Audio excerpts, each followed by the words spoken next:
这舒芙蕾塌得跟烂泥一样，也敢拿出来卖？希望今天的相亲对象别像这个舒芙蕾一样吊胃口。一个大男人这么优雅，这肯定不简单。王阿姨说是繁华餐厅的9号餐桌，桌子上有束粉色玫瑰，那应该没错了。你就是王阿姨介绍的男生吧？比照片上帅多了。你先别急着自我介绍，规矩我先定好，大家时间都很宝贵，彩礼我出，30万，车房我都有，全款无贷。领证之后，我会再买一套新房和一辆新车，写我们2个人的名字。不过我有些特殊要求。第一，我看你做这么板正，你是不是健身？我这人缺乏安全感，就想找个靠谱男人。没错，我练过。很好，你是健身教练吗？教练倒不是，不过是有些特殊的职业。没问题，有安全感就行。第二，也是最重要的一点，我是一个极其挑剔的吃货，我不吃香菜，不吃折耳根，牛排只吃5分熟，但胃又不好，不能吃太凉的。我对食物的要求是色香味俱全，有一点敷衍我都会生气。你能接受吗？要求挺细，不过你是哪位？什么？我林婉欣啊！王阿姨没给你看我照片？林小姐是吧？我是王阿姨介绍的小李，不好意思，去个洗手间，来晚了。完了，看错桌子认错人了，社死就在一瞬间。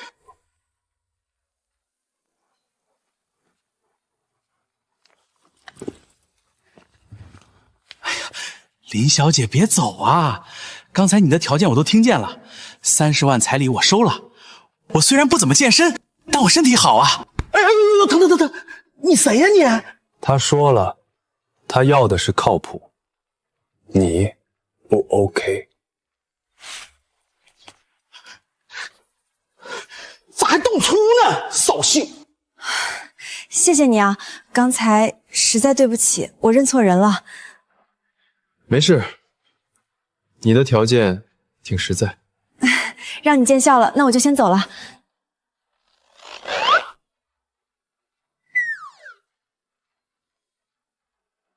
等等，这家餐厅的舒芙蕾，刚才明明塌的没法看，你这盘怎么这么完美？焦糖色泽均匀，膨胀度堪称教科书级别。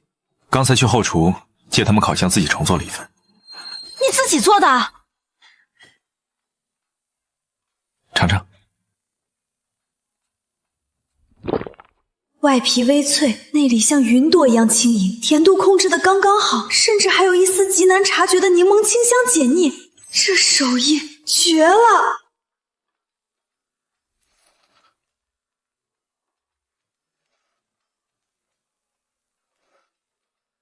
慢点儿。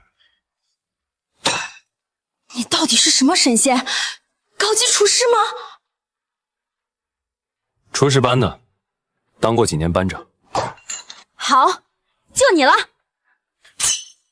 什么？刚才我的条件你都听清了吧？虽然是误打误撞，但我看你顺眼。你健过身，厨艺还有2下，简直是为我量身定制的，不妨先认识一下。也行，我叫陆川。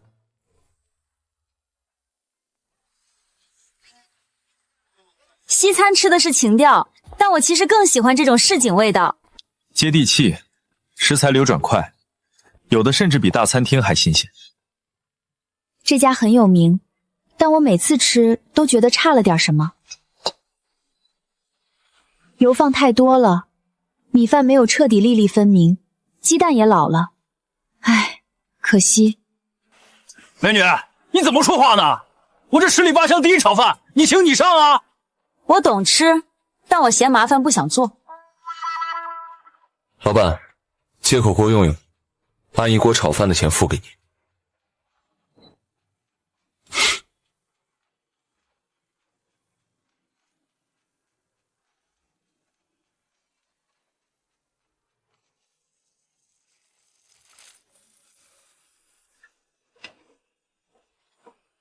我操，这颠勺的功力，少说也有10年。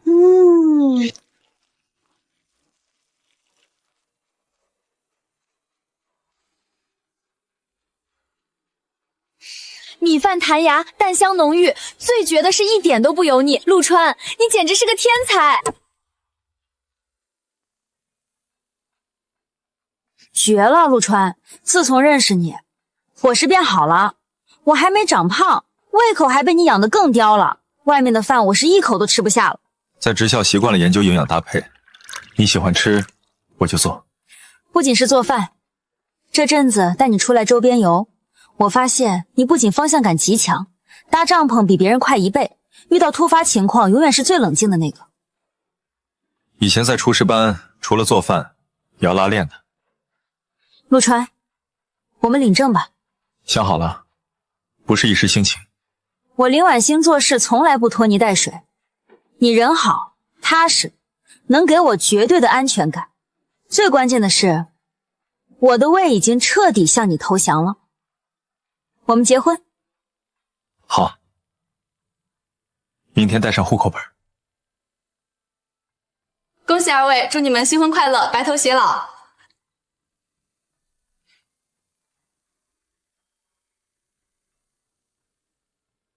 陆先生，余生请多指教，我的伙食可就全交给你了。保证完成任务，林太太。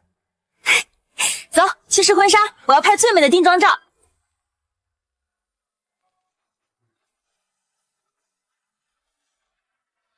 太搭了，简直是神仙眷侣！来，新郎靠近一点，搂住新娘的腰。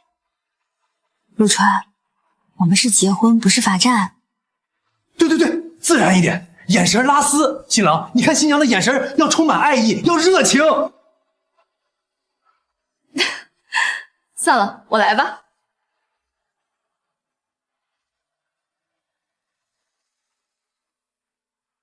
对，就是这个感觉，完美，保持住。紧张啊，陆先生。有点。可是我拍的好累，还饿了。唉，早知道拍婚纱照这么累，我就不拍了，饿死我了。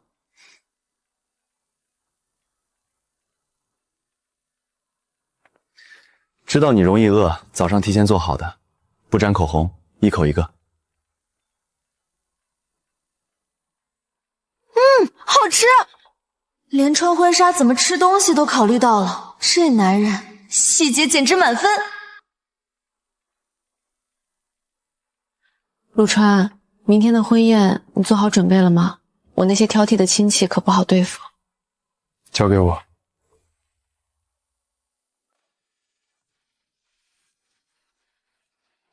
现在的酒店真是越来越会糊弄人了，这龙利鱼完全没有鲜味，一股工业防腐剂的味道，明摆着是预制菜加热的，也敢端上来。别说了，大喜的日子别扫兴。哎呦，真是对不住各位，今天宴席多，后厨实在忙不过来。我们主厨特意交代了，这几道菜都是大牌代工厂的预做成品，味道有保证的。食材不新鲜，火候也完全不对。与其让爸妈吃这种东西，不如我自己来。陆川，你要去后厨，那里的规矩。我去看看，5分钟。哎，干什么呢？这里不准外人进。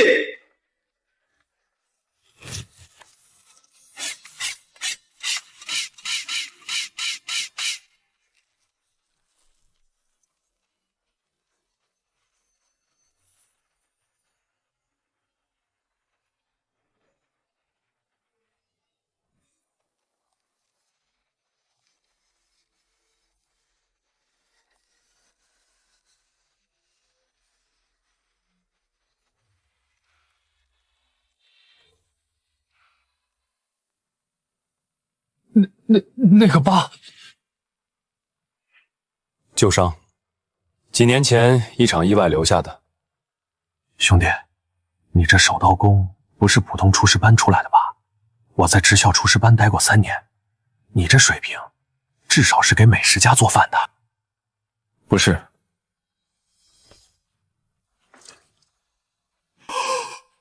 丝豆腐，这可是国宴菜。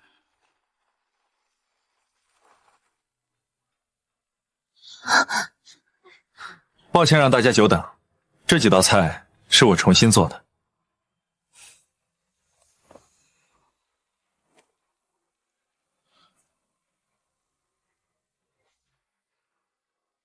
这个味道入口即化，肥而不腻。我这辈子吃过不少红烧肉，从没吃过这么地道的。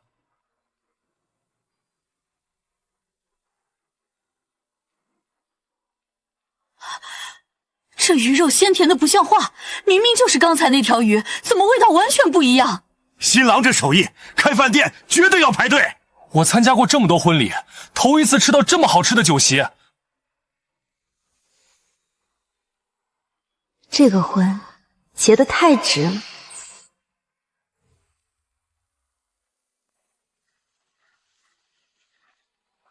吃饭。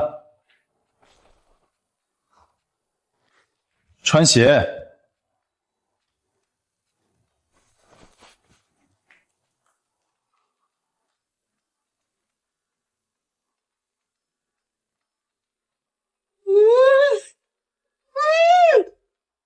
这个酸甜比刚好的，肉不柴，软骨也炖软了。陆川，你是怎么做到的？用黄酒腌了半小时，去腥增香。糖色是自己炒的，没用番茄酱。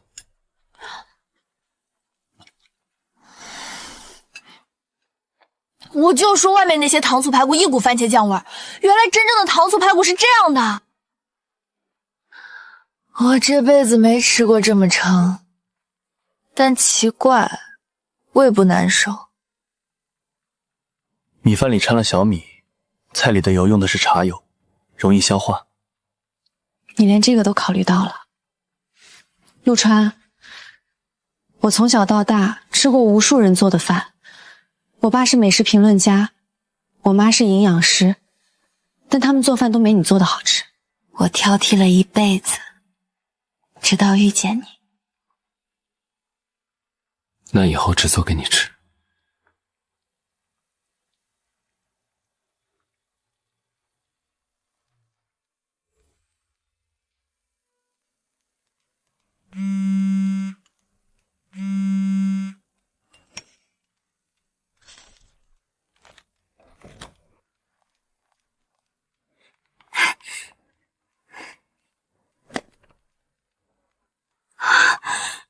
你专门送过来的？刚好路过，带鱼早上在菜市场挑的，活的。林总，这是你老公，他也太帅了吧！我的天，这摆盘比外面的轻食店还好看。林总，这带鱼看着就好吃，你老公不会是厨师吧？我老公以前是厨师班班长。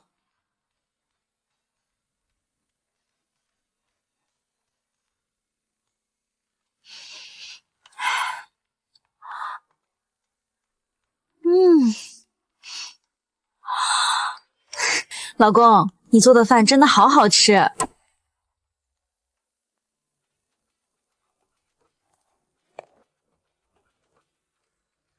林总，你这午饭也太香了吧，这牛腩颜色也太正了。我今天点的那家号称米其林推荐，跟你这一比简直是猪屎。还好吧，就家常便饭。林总，你老公天天给你送饭吗？这是什么神仙老公啊？行了行了，你们想尝就尝一口。这也太好吃了！这牛腩炖的一点筋都没有，酱汁的味道完全渗进去了。林总，你老公什么时候再来？能不能让他多做几份？我们可以付钱。要是陆川能在公司附近开个窗口，生意绝对爆满。不过他只能做给我一个人吃。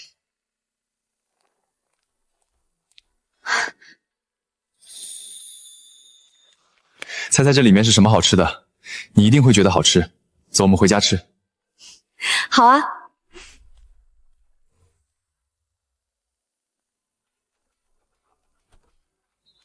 哇！下午活的大闸蟹，拆了蟹黄蟹肉，晚上包好蒸的，趁热吃。这么晚了，你还做了小笼包，这皮薄的能看到里面的汤汁。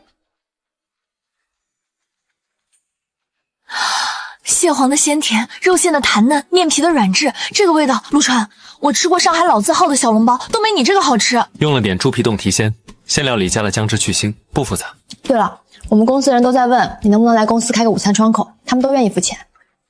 我只做给你吃。那你也得考虑一下商业价值嘛，这么好的手艺浪费了多可惜。如果你想，我可以每天去公司给你送午餐，别的同事想尝可以多做几份。真的啊？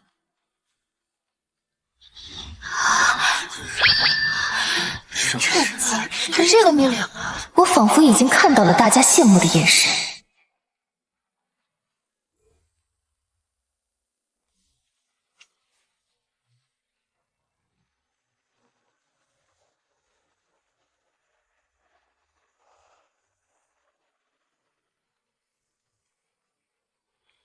你天天来我公司做饭，楼下保安都以为我们公司开了员工食堂。陆哥，今天这个鳕鱼摆盘也太好看了吧，我都舍不得吃。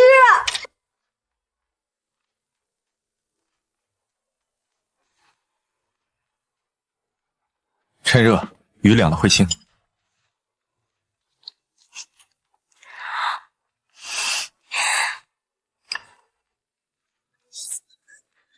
我在 CBD 上了8年班，吃过无数家轻食外卖，没一家比得上陆哥这水平。这南瓜汤怎么做到这么丝滑的，一点渣都没有？南瓜蒸熟后过筛，加淡奶油，再用菌植机打一遍。菌衡机是什么？做分子料理用的。分子料理就是那种把食物做成泡沫，做成鱼子酱，做成各种奇怪形状的高级玩意儿。陆哥，你还会这个？认识陆川这么久，从没听他提起过分子料理。你什么时候学的这手？在以前的时候，有段时间被借调去给外宾做接待餐，跟一个法国厨子学的。他到底还有多少事儿是我不知道的？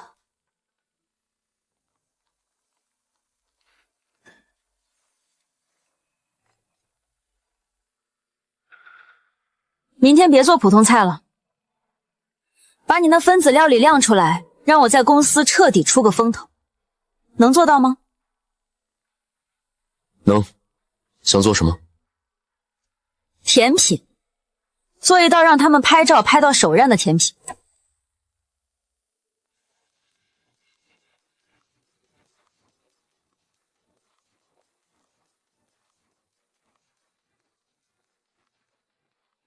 林总，陆哥今天要做什么啊？这阵仗比实验室还专业。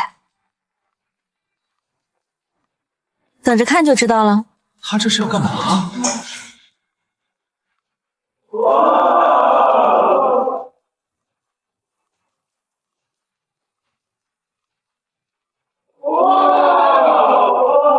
这是什么甜品？薄荷泡沫分子酸奶，酸奶用液氮急速冷冻锁住乳酸菌活性，入口是冰的，化开后是常温的酸奶，外层芒果酱是甜的，内心有薄荷的清凉，3个温度，3种口感。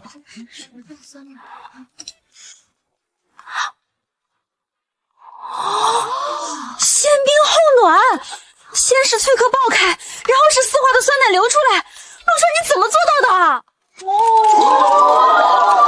我的天，这颜值直接封神，发朋友圈至少100个赞。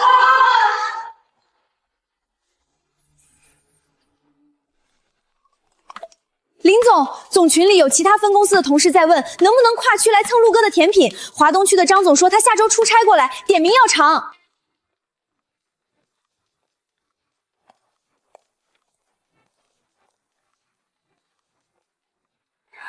陆先生，你现在是我们公司的明星了，有没有压力？没有，做给你吃就行，别人是顺带的。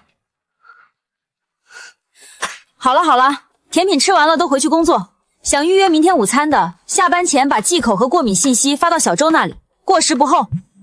爸，怎么了？婉清，你和陆川怎么样啊？挺好的，陆川每天来给我送饭。婉清，陆川在我这儿存了一个箱子，但是我找了好久没找到，你问问陆川要紧吗？不见了，什么箱子？什么意思？他结婚那会儿寄存在我这儿的，他没跟你说过吗？好，我知道了，你再找找，我会跟陆川说的，到时候我回去看看。他从来没跟我提过。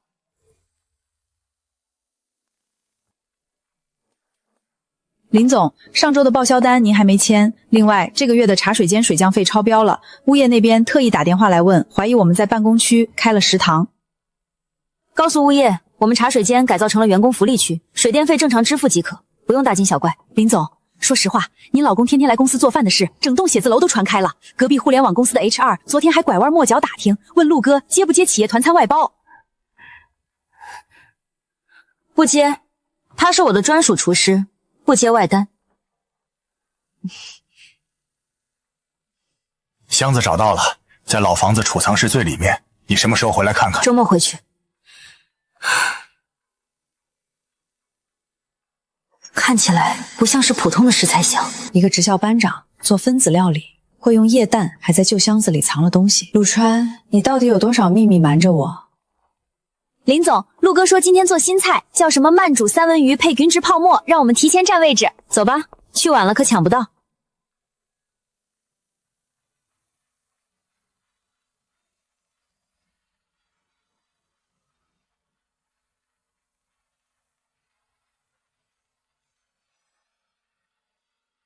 陆哥每次都把温度精确到小数点后1位，比我做化学实验还严谨。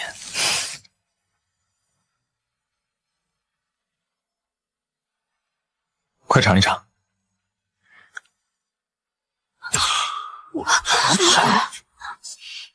陆川，你这手艺放在厨师班是不是太屈才了？你在职校到底经历了什么？做菜而已，没什么特别的。各位，今天的试吃到此结束，明天陆厨师要休息1天，大家自解决午饭。我周末要回一趟我爸那里。好，需要我陪吗？不用。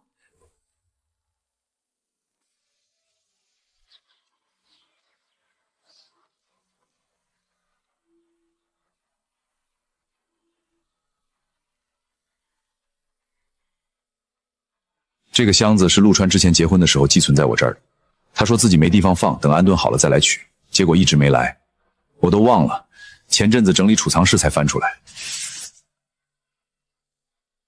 帮爸爸洗大肠，被骂了，因为没洗干净。爸，你快看，他小时候居然因为洗大肠挨骂，模样太有趣了。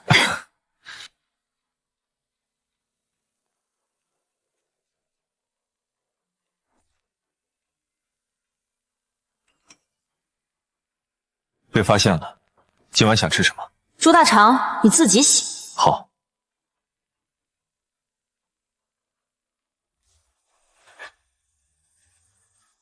金蜜封条，8岁洗大肠的照片。我不只是在职校做菜，陆川，你到底是什么人？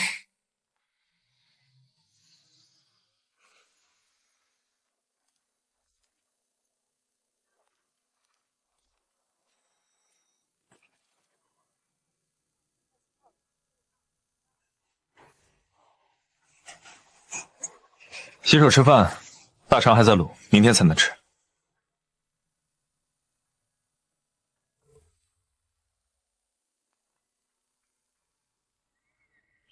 你画的地图比卫星导航还详细，连西球水深都标了。习惯了，少一个坐标就可能迷路。你放在我爸那里的旧箱子，文件袋我没打开，等你亲口告诉我。今晚星星出来后告诉你。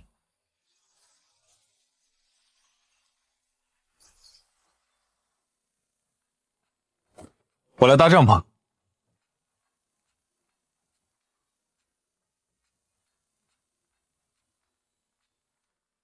你出来露营带的装备比我搬家还齐全。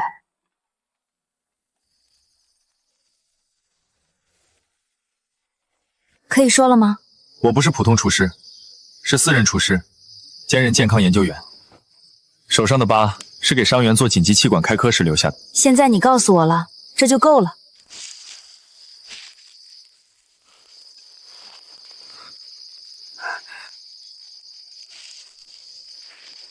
别动，有东西在那儿。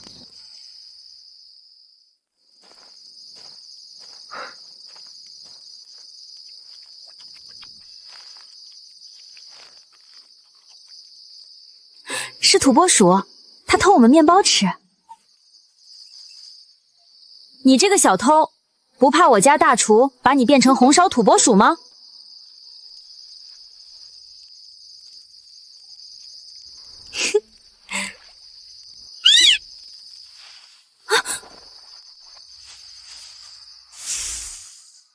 蛇！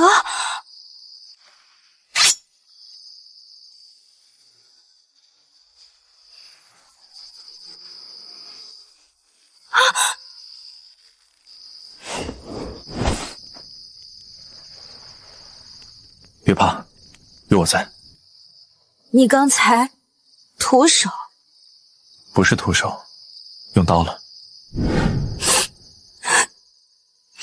你不准再挡在我前面。他没咬到我。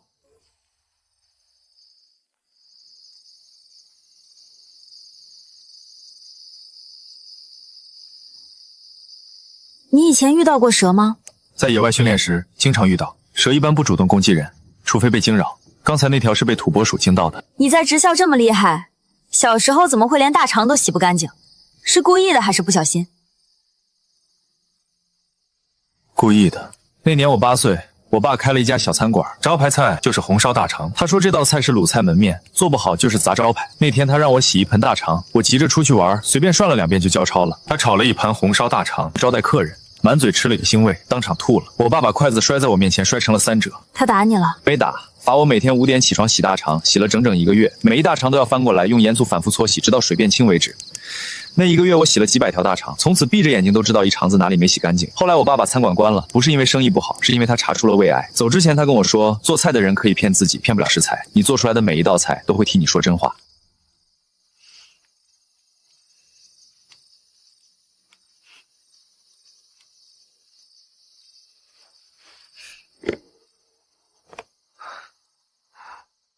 尝尝，我爸以前每次罚完我都会给我做这个。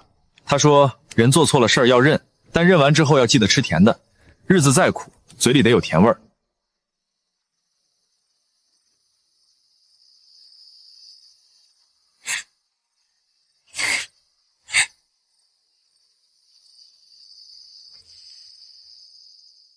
你爸走了之后，你家的餐馆就没再开了。我妈不会做菜，把餐馆盘给了别人。我去职校报了名，被分配到厨师班。我跟你不一样，我没有那么伟大的理由，我就是嘴刁，从小就这样。我爸是美食评论家，我妈是营养师。我在大学的时候，室友约我去吃路边摊，我吃了1口当场吐了。从那以后，没人找我吃饭了。过年亲戚聚餐，我吃了2口就放下筷子，被我妈矫情。其实我不是矫情，是真的咽不下去。我觉得没有人懂我为什么这么挑剔。后来我干脆不解释了，就当个怪人。直到遇见你，你做的每一道菜我都不用挑，因为没有任何瑕疵。陆川，遇到你之前我很孤独，那种孤独不是身边没有人，是没有人能做出让我满意的菜。以后不会了，你想吃什么我就做什么，做一辈子。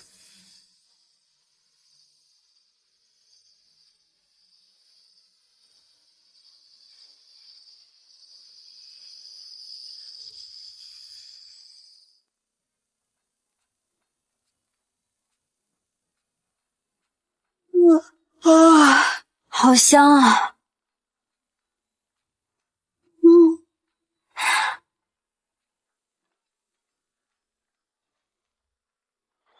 哇，你看，他带朋友来了，还带了礼物。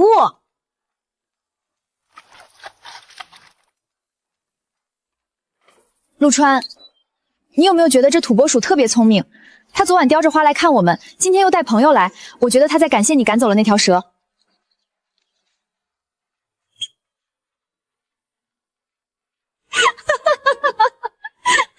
他给你回礼了，陆川，他是不是你以前朋友变的？不是，但他比有些人站得直。出发喽，我的专属司机。坐稳了。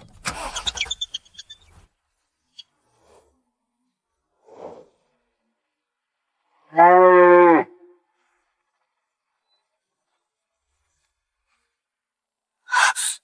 驼朝我们冲过来了。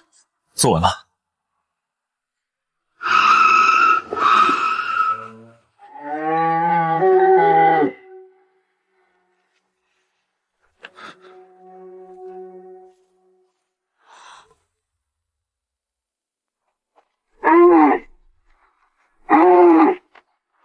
嘘，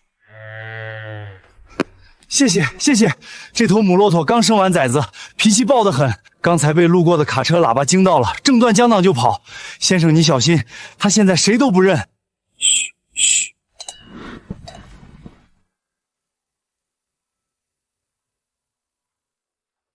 太谢谢你了，小伙子。你们还没骑过骆驼吧？来，我带你们体验一下。我家这两头是训练过的，特别温顺。美女放心骑。我这次不紧张了，进步了吧？他比你乖。什么意思？他不挑食。连骆驼都帮我。他跟你一样记仇。你说的海湾还有多远？前面废弃渔村，礁石区水深5到8米，底下有野生扇贝和海胆。那栋蓝房子不会就是海味仙吧？先潜水，回来再看。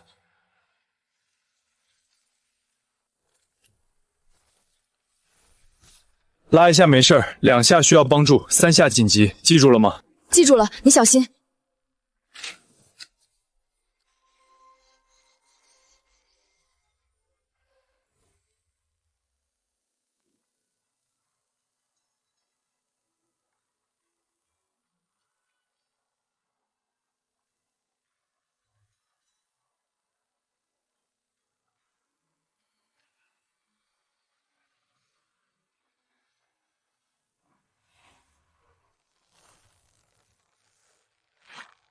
2下，需要帮助。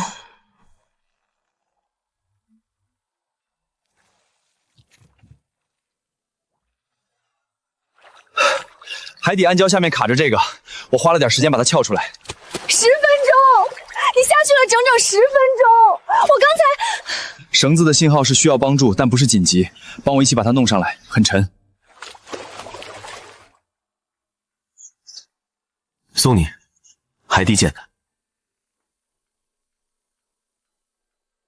别人送花送戒指，他送珍珠，还是从海底现捞的。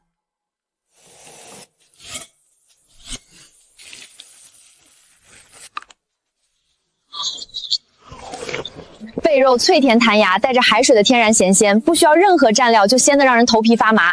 陆川，我觉得我这辈子吃过最好吃的海鲜，就是刚才还在海底，现在在我嘴里的这些，任何餐厅都做不出这个味道。因为餐厅的海鲜从捕捞到上桌至少隔了1天，海鲜的鲜味从离水那一刻就开始流失。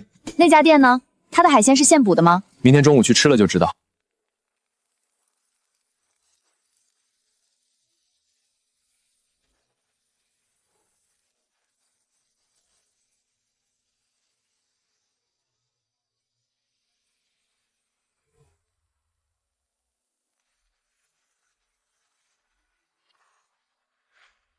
嗨够了没有？怎么回事？我是海味鲜餐厅员工，是老板派来我们探查你们底细、偷拍取证的。我们还没去找你们，你们倒先找上门了。回去告诉你们老板，明天中午我们去吃饭，让他把最好的海鲜端出来，别再用冷冻货糊弄人。欢迎欢迎，我们家海鲜全是本海现捕的，保证新鲜。蚝肉边缘干缩，闭合肌松了，至少死了2天，蒜蓉味道特别冲，盖腥味的。虾是解冻的，不是活的。生蚝死了至少2天，你鱼缸里的海鲜和端上桌的不是同一批。先生，话不能乱说，不合口味我让后厨重做，这顿免单，吃完赶紧走。我不需要免单，我要你当众承认用冷冻海鲜冒充现捕，并且赔偿上周在这里团建食物中毒的公司员工。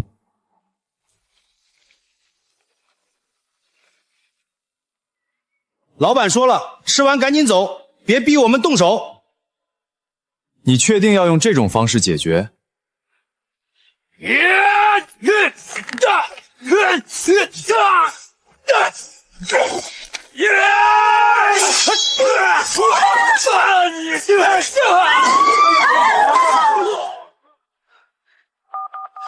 多带几个人来，快点！哪个不长眼的敢来这闹事？陆哥，阿彪，你叫他什么？那次训练我摔断肋骨，是您给我做的固定，背了我15公里。阿彪，体能考核没及格，补考了2次。是。后来我退出了，没脸回去见您。退出不代表什么，但你现在做的事，对得起当初进职校的初衷吗？陆哥，我带您去后厨看看。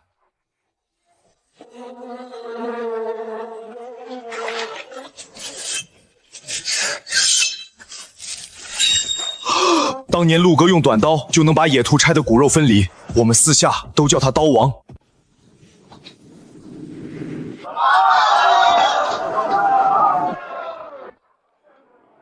厨房禁烟，这是规矩。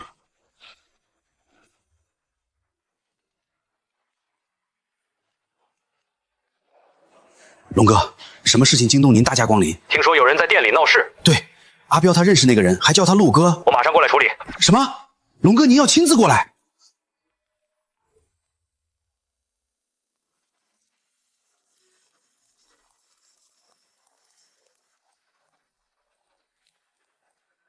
龙哥，您怎么亲自来了？就是一点小纠纷，我来处理。这家店的老板是我的人，今天的事我替他赔罪。不过既然你有这手艺，只做给几个食客吃太可惜了。有没有兴趣跟我合作？合作什么？下个月市里有一场厨艺大赛，所有知名餐饮品牌都会参加，评委里有米其林3星主厨和食品监管局的人。冠军的奖励是颁发的绿色食品供应链独家代理权，我提供一个名额，你代表我们参赛，赢了你拿代理权，输了不，你这种人不会输。考虑一下，但别太久。龙腾集团，这是本市最大的餐饮供应链公司，我们公司的食堂就是他们供货的。他认识我，不只是听过名字。陆川的过去比他告诉我的要复杂得多。这串字符是什么？密码？不是密码，是坐标和编号。他被转到保密医院之后，我再也没见过。我记下来是想有一天去找他。你找到了吗？没有。后来打听过，说他康复后被调走了。那个龙哥，他手里的照片和有损有关系吗？不知道，但他手里的那张照片只有内部几个人有。林总，这个月的团餐投诉率飙升了300%，所有投诉都只指向同一批材海鲜类和调味料类，而这批食材的供应商是龙腾集团。更麻烦的是，我们下个月要承办市里的企业家品鉴会，市领导和行业协会的人都会来。品鉴会的食材供应链必须公开透明，如果到时候出了问题，品鉴会的食材不用龙腾的。我会找新的供应商，至于龙腾那边，按合同条款处理，质量问题必须赔偿。你看到新闻了？看到了，龙腾在打压你们公司，品鉴会的事我可以帮忙。我不光会做菜，我还知道怎么分辨食材的好坏，从产地到冷链运输，每一个环节我都能查。你花了多久写的？2个晚上，以前学的刚好用上。好，品鉴会你来做主厨，食材你来把关，这场仗我们一起打。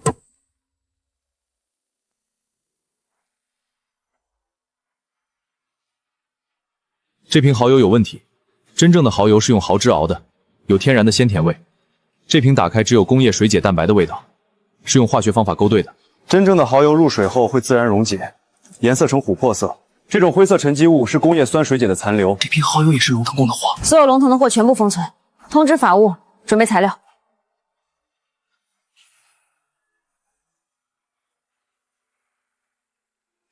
听说林总今天办品鉴会，我不请自来，送份贺礼。这是我们龙腾最新研发的鲜味宝系列调味料，包装倒是挺精美啊。这不是深海鱼蛋白提取物，3种增鲜剂叠加使用，可以产生短暂的鲜味爆发感，但之后会让人口干舌燥。你有检测报告吗？检测报告在这里。我们昨天把龙腾供货的所有样品送检国家机构，鲜味宝是复合化学增鲜剂，检测结果和包装标注严重不符。龙总，你要不要自己看看？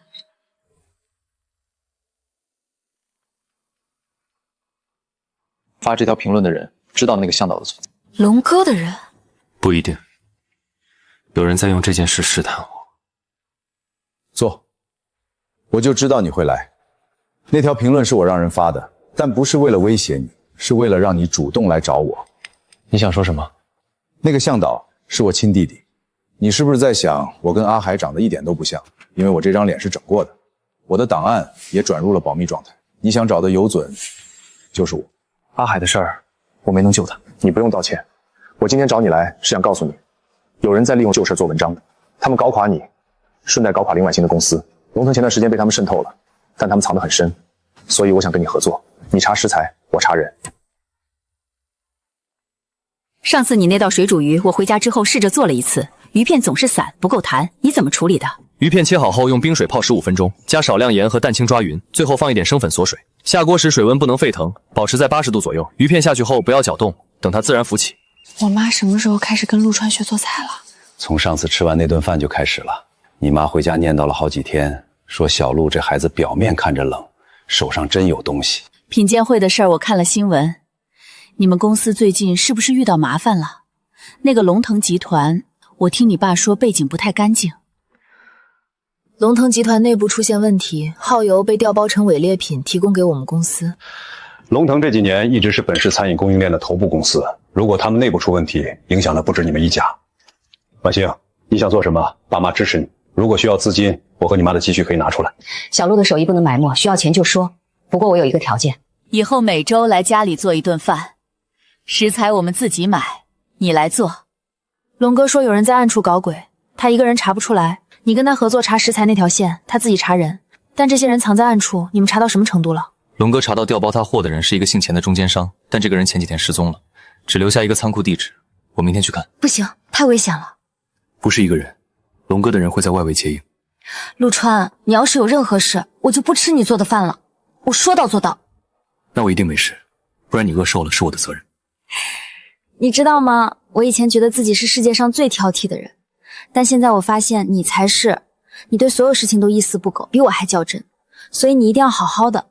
我好不容易找到一个比我更挑剔的人，不能丢了。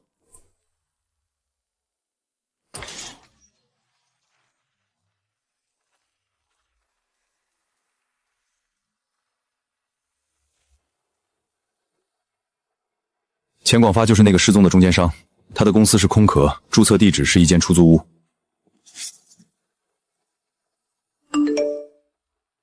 有人报警了，警察5分钟内到，有人设了套。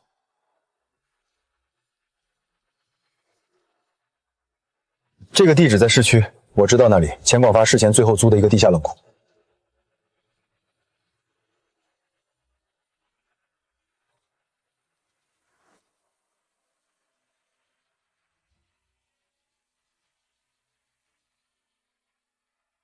这里就是他们调包的货棚，真货从这个渠道进来后被换掉，假货贴上真标志送进餐厅。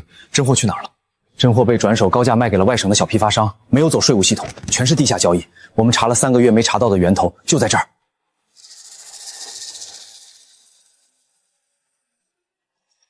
别过来！别，我是被逼的，我不帮他们做假账，他们就要杀我。先喝，喝完再说。谢谢，谢谢。我在这里被关了5天，他们锁了大门，我快冻死了。这是他们下个月的计划，他们要在厨艺大赛上动手脚，目标是你，他们知道你会参赛。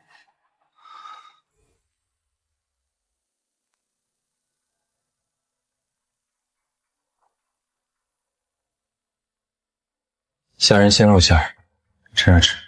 账簿上的记录足够让龙腾内部的造假团伙被起诉，但那个要在大赛上对你动手的人，钱广发也不认识，他只是个中间商，上面还有人在操纵。这些人在暗处，我们在明处。大赛的食材检验比品鉴会更严格，要在大赛上动手脚，只有2个途径：调包食材，或者在厨具上做手脚。食材我自己把关，厨具我自己带。你打算一个人扛到底？不是一个人，龙哥在外面配合，你在看台上。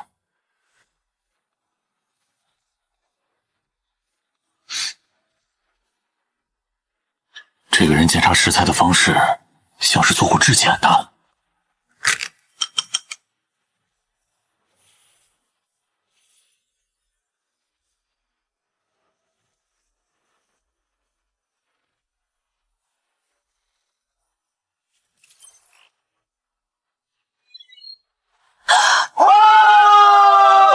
初赛晋级了，用鸡蛋、西红柿赢了一群用高级食材的人。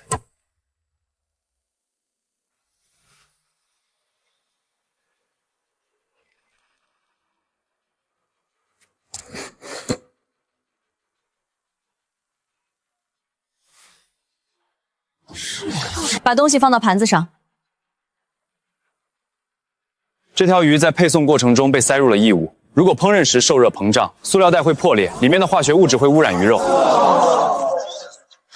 龙哥，可以麻烦过来一下吗？我查了供应链记录，这批鱼所有环节都有监控，唯一没有监控覆盖的时间窗口是冷藏车在会展中心卸化到食材送进密封袋之间的15分钟。那15分钟，负责搬运的临时工里有一个人用了假身份，又是他。品鉴会那天在会场外面拍照的人也是这顶帽子。他们想让我退赛，越是这样做，越说明他们怕我赢。我继续比。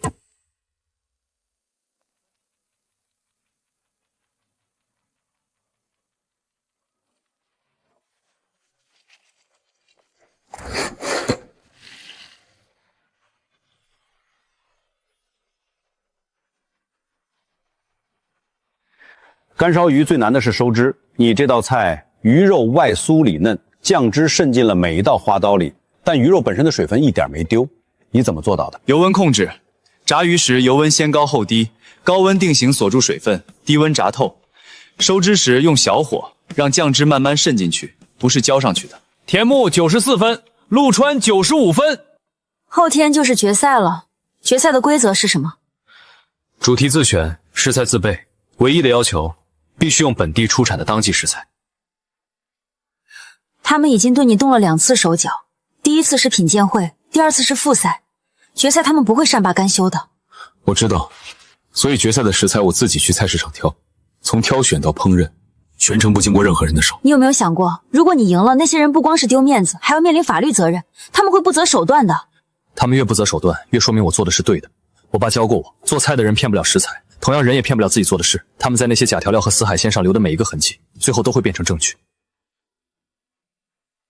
后天我在看台上，你赢不赢不重要，但你要平平安安的走下来。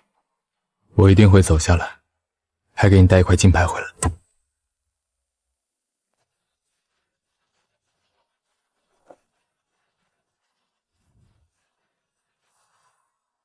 红烧肉，决赛做红烧肉也太普通了吧！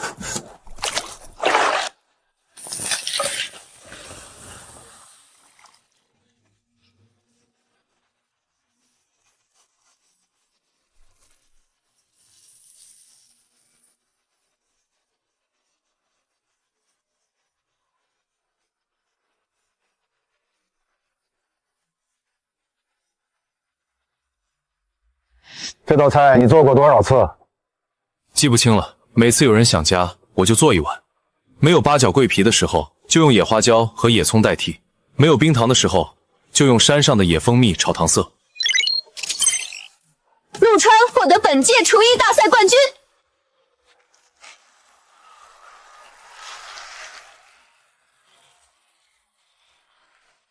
你刚才说每次有人想加，你就做红烧肉拌面，那个吃面的人里面包括你自己吗？包括。我爸走的那年，我在厨师班没能回去。那天晚上，我一个人在厨房里做了一碗红烧肉拌面，吃了2口就吃不下了。导师走进来看到了，什么都没说，帮我倒了杯热水，把那碗面吃完了。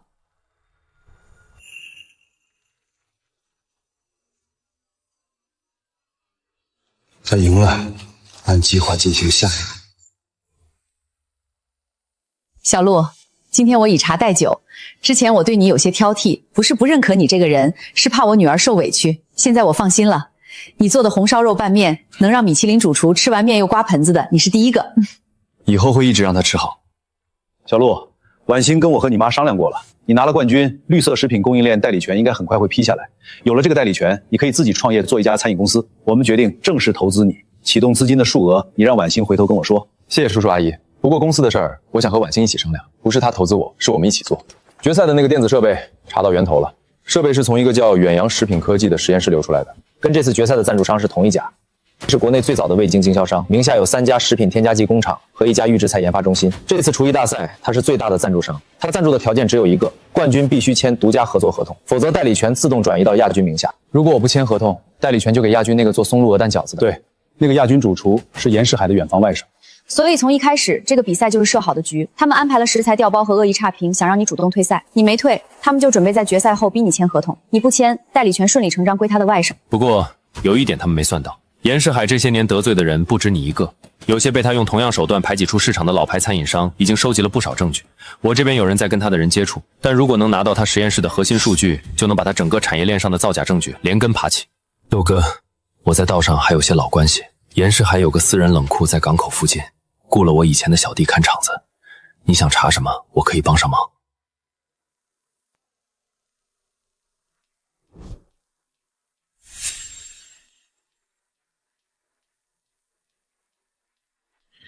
我跟你一起去，他要谈我们就跟他谈，他要玩阴的奉陪到底。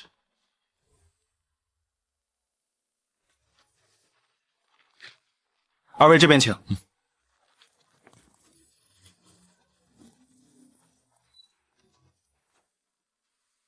陆先生，恭喜夺冠，请坐。不用介绍，我知道你手艺好，背景干净。这份合同你看一下，条件很优厚，签了，绿色食品代理权立刻生效。另外再给你500万签约金。我不签。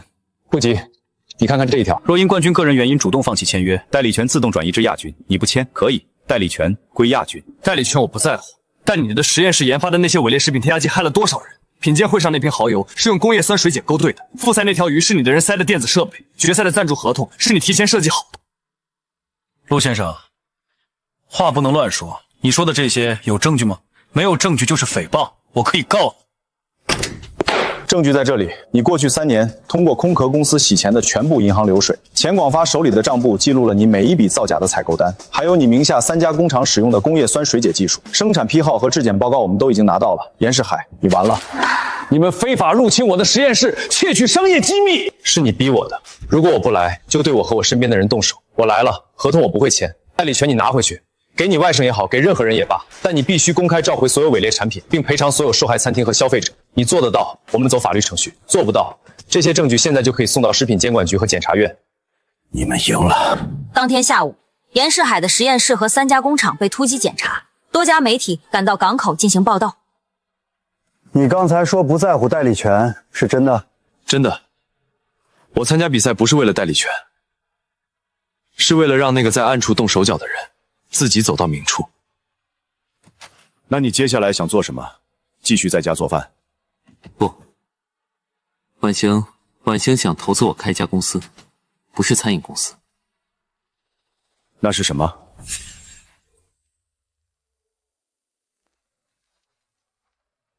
我觉得你可以做高端私厨定制，专做上门服务，客户可以指定菜系和食材。以你现在的知名度和口碑，客单价定在5位数都没问题。我帮你算了，第1个月接10单就能回本。先吃，凉了园子会硬。还有一个方向，开烹饪培训学校，你的履历加上大赛冠军的头衔，招生绝对火爆。对了，你在职校学的那些东西也可以加进去，搞个极限烹饪体验课，肯定有人报名。你比我还上心。我当然上心，这是你的事业，也是我们的事儿。你自己有没有什么想法？你觉得这个视频好看吗？好看啊，节奏快，画面有食欲。现在这种短视频特别火，我同事们午休都在刷。那就做这个。做什么？煎饼果子？短剧，用短视频讲我们的故事，从相亲认错人开始，全拍真事儿，不用编剧本，镜头对准真实的厨房，真实的食材，真实的味道。观众看的不只是菜，是做菜的人和吃菜的人。陆川，你真是个天才，这比做餐饮公司更厉害。餐饮只能服务1个城市，短剧可以面向全国甚至全世界的观众，而且你的优势别人完全复制不了。你不只会做菜，你的每一帧画面都自带锅气。你做短剧，没有任何一个演员能比你自己演得更真实。所以你是答应了？不是答应，是投资。启动资金我来出，公司名字我都想好了，就叫星川文化。星星的星，陆川的川，我们各自出自己擅长的部分，你负责内容，我负责运营和商务，男女搭配，干活不累。股份你6我4。不行，5-5，平等的合作伙伴。我找到了2个短视频平台的合作联系人，他们看了咱们的故事大纲，都很感兴趣。但有一个问题，我们没有拍摄团队。你打算找专业团队外包，还是自己组建？自己组建，外包团队拍不出真实的厨房。摄影师必须懂食材的质感和光线的色温，剪辑师必须懂得把控节奏，这些外人做不了。陆哥、嫂子，我听说你们开公司了，来看看。这是楼下手做奶茶店的，没加任何添加剂，我盯着他们做的。好喝，你说你盯着他们做的？对，以前帮人看场子的时候学过辨认食材，一眼就能看出来。对了。你们公司缺人吗？搬器材、跑腿，啥都行。不是跑腿，摄影助理，愿意学吗？愿意。主创团队3个人，女主是投资人兼女1号，男主是总导演兼男1号，摄影助理兼场务，这阵容，整个短剧行业找不出第2家。明天开拍，就从我们相遇的那天开始。陆哥，这个机位对不对？角度够不够？这个角度能拍到后厨通道。当时我端着舒菲勒从那里走出来，阳光正好从侧窗照进来，照在舒菲勒表面的焦糖层上，把那个光线拍出来。等一下，我当时坐在这里，看到你从通道走出来，你的白衬衫袖口是卷起来的，对不对？你记得这么清楚？当然清楚，那天我第一眼看到你就觉得帅，第二眼看到袖口卷起的弧度就确定了一定要认识你，所以袖口一定要卷到肘关节下方3厘米，不能多也不能少。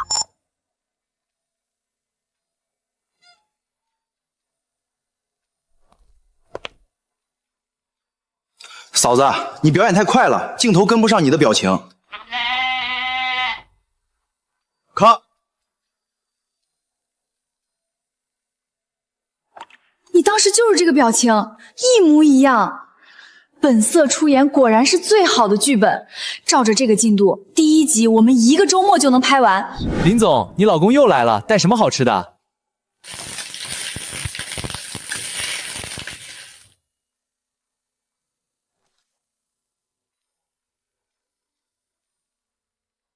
哇！咔！陆哥，你在镜头里比本人还帅，这煎鱼的侧脸，这颠锅的手臂线条，我要晕了。陆哥，有个事儿，你拍短剧的事儿传到网上了，有人在我的社交账号下面留言，说你用厨师身份炒作，还说要举报到平台，让平台下架你的短剧。不用管，短剧上线之前什么声音都会有，上线之后菜做的好不好吃，观众自己会判断。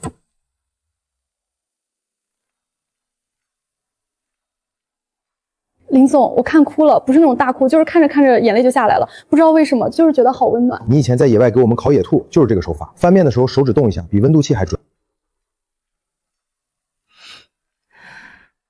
上线吧，不用改了，真实的东西改多了反而假。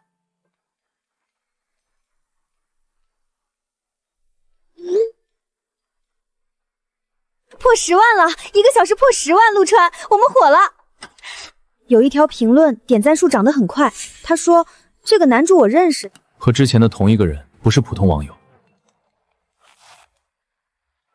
陆太太，短剧拍得不错，我们老板出价5000万买断拍摄权，条件是陆川必须退出台前，不接的话，你们的故事会以你们不喜欢的方式被讲出来。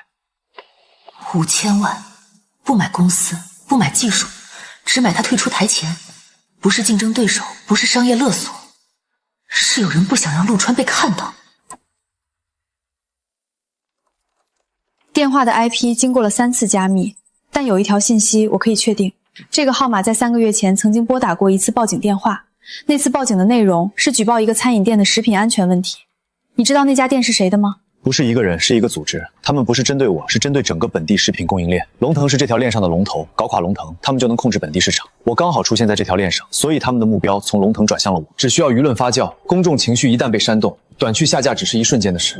我查到了一些头绪，这个组织的核心人物姓孟，专攻预制菜和调味料研发，严世海只是他的合伙人之一，负责生产和渠道。姓孟的负责技术和舆论，他有自己的自媒体矩阵，专门做美食信评和行业揭秘，影响力不可速取。对方憋着大招，如果他们要搞事儿，一定是大规模的网络抹黑、伪造证据、操纵评论、买通水军，这些手段他们玩得很熟。短剧的品牌声誉一旦被抹黑，即使事后证明清白，也很难完全恢复。我有一个办法，我跟他打擂台，用同一套规则，他评别人的菜，我评他的料，把他的所有产品买回来，一个产品一条视频，然后用对手的弱点打赢，主动出击。就这么干，新系列的名字就叫灶台实验室。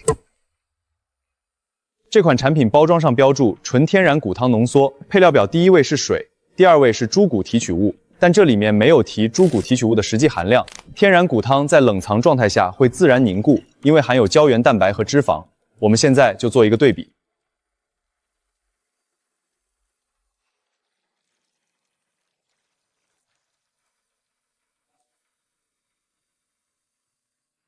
天然骨汤里的胶原蛋白和脂肪在低温下会凝固，这是物理反应。而这款浓汤宝不凝固，说明里面起浓稠作用的不是胶原蛋白，而是增稠剂。包装上确实写了，在配料表倒数第3行，黄豚胶。它没有骗人，只是把真相藏在了小字里。有人说你是被竞争对手收买的，有人说你是在蹭流量。等一下，还有人说你长得像她前男友，问能不能交个朋友。最后那条不用回。孟老板那边的动向也值得关注。龙哥发消息说，姓孟的开始大量下架自己的同类产品，把之前宣传页面上纯天然零添加的字样都改成了传统工艺，他慌了。只是开始，下一期做预制菜里的还原度，做包装图和实物的对比，还有消费者最关心的添加剂问题。对了，你不是说要让他用同一套规则对哪吗？他有一个美食侦探栏目，专门做探店评测。虽然没有点名，但你觉得他说的会是谁？让他来，餐厅是我们自己做的，每一道菜都是真的。如果他在评评里造假，我们就在下一期视频里把他的评评和他的产品放在一起对比。他自评的良心评测和他产品的数据，总有一个是假的。你有没有发现你现在说话变多了？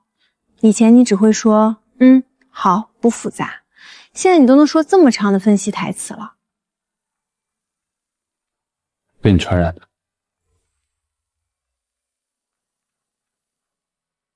清蒸石斑鱼。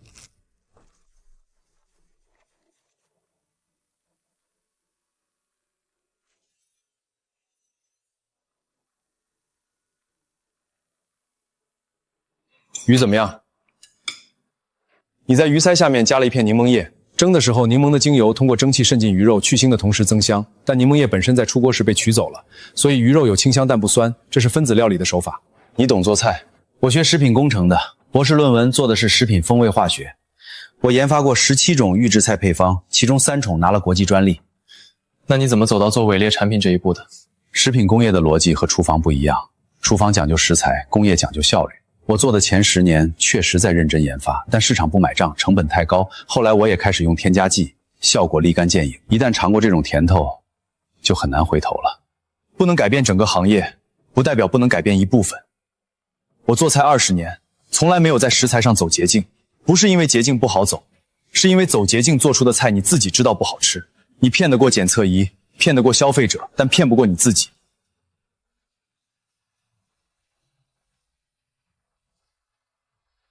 我欠你一次，不是道歉，是欠你一次。你等着。目前有3家视频平台在跟我们接洽，报价最高的是平台，但他们的条件是独家，你的所有视频内容只能在他们平台发布。另外2家给的价格低一些，但可以多平台分发。还有个新成立的短剧平台，虽然目前资金不多，但愿意给我们股权合作，你怎么看？不签独家，多平台分发，股权合作的可以谈。就知道你会这么说。有人第1期视频下面留言贴了一篇长文，反驳你关于骨汤凝固的那段论证。这个人写得很专业，像是有食品科学背景的业内人士。姓孟，但态度和之前那个孟老板完全不一样。孟之秋，孟老板的全名叫什么？龙哥的资料里，孟老板全名叫孟世安，这个孟之秋或者是他的家人。副教授，独立测评人，还愿意公开辩论，这人不简单。你要不要联系他？我哥的事儿我知道，我不是来替他道歉的，我是来跟你合作的。我看了你做的每一期内容，你的直觉非常准，但我能给你提供你目前缺少的东西。实验室背书，这是我的实验室资质和过往发表的论文清单，每一项结论都可以出具有法律效力检测报告。我只有一个条件，所有检测必须真实，不能为了流量断章取义。食品科学需要严谨。你和你哥不一样，他选择了效率，我选择了底线。我看到你的第1期内容，你证明了他的添加剂正在毁掉消费者的信任。我来找你，是因为你能帮我做一件我做不到的事。什么事？让他看到真相，用他能听懂的方式。合作。我的计划是分3步走。第1步，以星川的故事为核心 IP， 持续输出优质短剧内容。第2步，以灶台实验室为专业背书，建立公信力，为未来产品线做铺垫。第3步，当 IP 成熟之后，推出自有品牌的实物产品。但这些产品必须全部经过检测，包装上直接印检测报告2维码，消费者扫一下就能看到数据。所有产品配方公开。配方公开，这在食品行业几乎没有人敢这么做，因为配方一公开，竞争对手就能复制。你想好了？想好了，真正的壁垒不是配方，是信任。别人可以复制配方，但复制不了公信力。星川文化使命，用真实对抗虚假，用透明重建信任。这句话以后刻在公司墙上。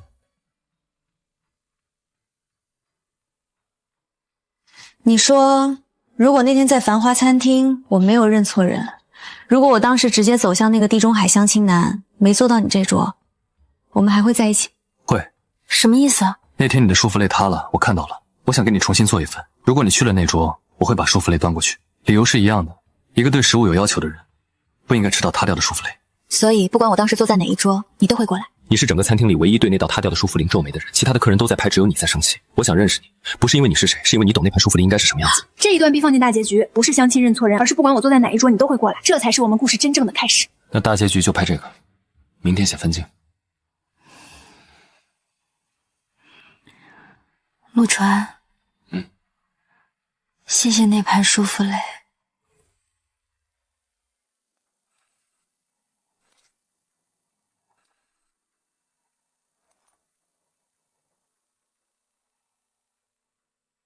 旁人问我如何遇见丈夫，我总说我坐在桌前，他端着舒芙蕾走来，其实并非如此。后来我才知道，那天就算我没有坐在这儿，你也会把甜品送过来。全场只有我留意到那道失败塌陷的舒芙蕾。我们的故事从来不是始于认错人，而是从你那句尝尝开始。熟悉的口感里又多了别样温情。咔，嫂子，这段不用重拍，一条过。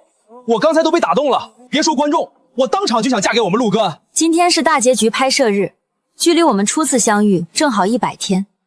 100天前，我在这里拍出一张银行卡，跟一个陌生男人说，我出30万彩礼，你能接受吗？那个男人当时靠在椅背上，问了我一句，你是哪位？谢谢在座的每一个人，没有你们的帮助，我们的故事可能已经以某种不喜欢的方式被人消费了。现在我们把自己的故事原原本本拍了出来，这才是我们自己的版本。干杯！干杯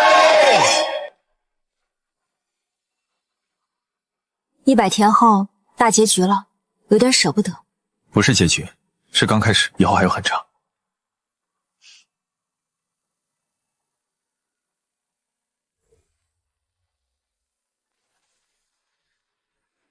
绿色食品代理权的审批通过了，政府那边批了一块地，可以做生产基地，加上孟教授的实验室背书，我们的自有品牌产品可以正式启动了。我建议第一批产品从酱油和调味料上手，这些都是陆川在视频里做过详细点评的品类，自带信任基础。建厂的资金我可以出一部分，算入股。我也做了准备，这几款竞品的检测数据不容乐观。我们的产品如果能做到配方公开、检测透明，在这个市场上就是降维打击。我建议第一批产品的包装上直接印孟教授实验室的 logo 和2维码，扫一下就能看到每批次的独立检测数据。消费者买的不是一瓶酱油，是一瓶有数据的酱油。我自学过食品运输安全规范，可全权负责物流环节。先从一瓶酱油开始，只做信任我们的用户，坚持配方公开、检测透明，利润分3份，分别用于工人薪资、实验室科研、新品研发。这个酱油不是工业化流水线做出来的味道，豆子的香气很正，回味有天然的甜，不是加的糖，是大豆发酵产生的氨基酸。我在营养师行业干了大半辈子，市面上80%以上的酱油都有各种添加，你这个是我吃过成分最干净的。阿姨，我们的产品马上要正式生产了，实验室提供全程检测。如果您愿意，我想请您做产品的营养顾问，产品包装上会印您的名字和资质。我做了大半辈子营养师，总是在教别人吃什么健康，但真正健康的食品市场上越来越少了。你们做这件事儿不是卖酱油，是在做我一直想做但做不了的事儿。顾问我当，不收钱。那用产品底，每个月给您寄一箱最新批次的，您帮我们把关。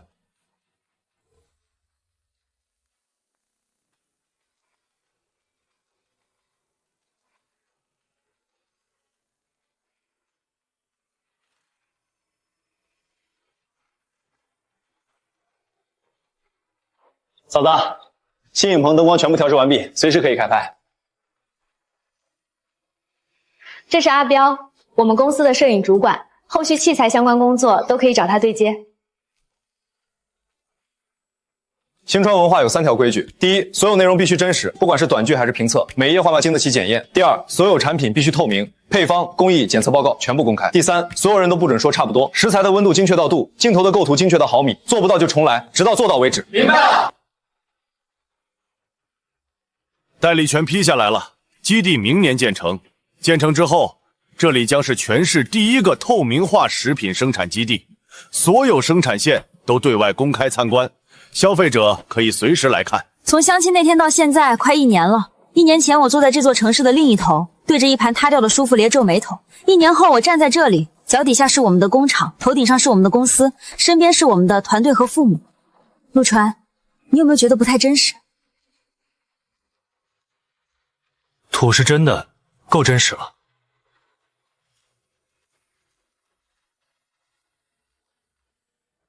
这段也许适合拍个番外。我爸教我做菜要用心。现在我在想，如果一瓶酱油能让消费者看到里面的全部真相，那这瓶酱油不只是调味品，是信任。信任不应该有添加剂。1年前，我在一家餐厅里拍出一张银行卡，跟一个陌生男人说，我出30万彩礼。那个男人放下刀铲问我，你是哪位？后来，他成了我的丈夫，星川文化的联合创始人，也是我们所有产品的灵魂。一个用20年时间把每一道菜做到极致的人，这个奖杯应该放在他手里。谢谢我妻子，她让我做的每一顿饭都有意义。谢谢所有消费者，你们的信任是我们唯一不敢辜负的东西。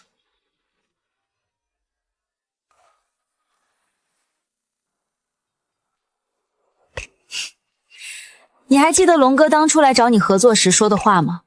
他说冠军的奖励是颁发的绿色食品供应链独家代理权。当时你回答说，我参加比赛不是为了代理权，是为了让那个在暗处动手脚的人自己走到明处。现在那个人在监狱里，我们的产品在全城的屏幕上，透明化基地明年投产。你当初想的是不是就是这个画面？不是，我当初想的是你在茶水间里吃我做的西鱼，眯着眼晃腿，其他的都是顺带的。陆川，有件事我想告诉你。什么事？今天下午我去了趟医院，我怀孕了。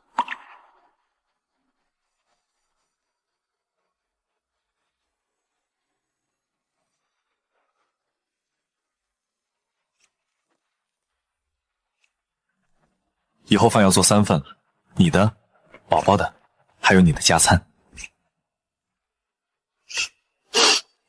我这辈子没这么期待过吃加餐。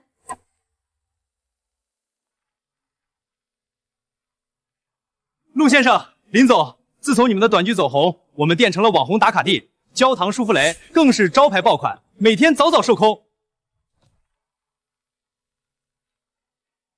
你还记得第一次见面吗？当时看到你的背影，然后送餐车推过去，你消失了，然后你从后厨端着一盘淑妃走出来，我当时心里想，这个男人我一定要认识。当时整个餐厅里只有你一个人在对那道塌掉的甜品皱眉头，其他人都在拍照，所以你去不去9号桌，我都会把淑芙蕾端过去。宝宝，听到了吗？爸爸追妈妈的方式是端一盘淑芙蕾。以后你长大了，妈妈教你怎么吃，爸爸教你怎么做。我们所有重要的时刻都和烟火美食有关，相遇是舒芙蕾，定情是蛋炒饭，结婚是红烧肉拌面，求婚是海边烤扇贝，还有你唠叨的那颗珍珠。以后孩子问我们怎么相识，我就告诉他，因为爸爸的一盘舒芙蕾成全了我们的岁岁年年。珍珠还在，以后给孩子做第一件首饰。等孩子出生后，要去那片有土拨鼠的山顶，要让孩子看看他爸爸是怎么跟土拨鼠敬礼的。那片土拨鼠应该还认得我们，明年去。宝宝，我是爸爸，等你出来，人生第一口饭，爸爸亲手做给你吃。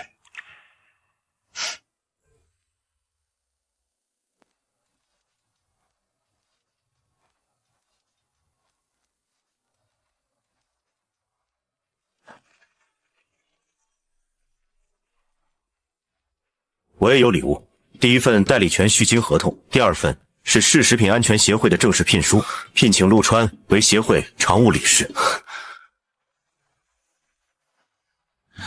知秋，我想请你做我的合伙人和终身伴侣，实验室和基地都归你管。你领带歪了，是歪的，但人是对的。陆先生，下部戏我们要拍什么？拍我们的育儿经，从宝宝的第一口飞食开始，米粉、南瓜泥、胡萝卜泥，每一口都要做到最好。然后可以出宝宝辅食系列，再出育儿短剧系列，灶台爸爸的亲子厨房，挑剔妈妈的带娃日记，品牌联名 IP 授权线下亲子餐厅体验店，我马上就写计划书。明天再写，今天先休息。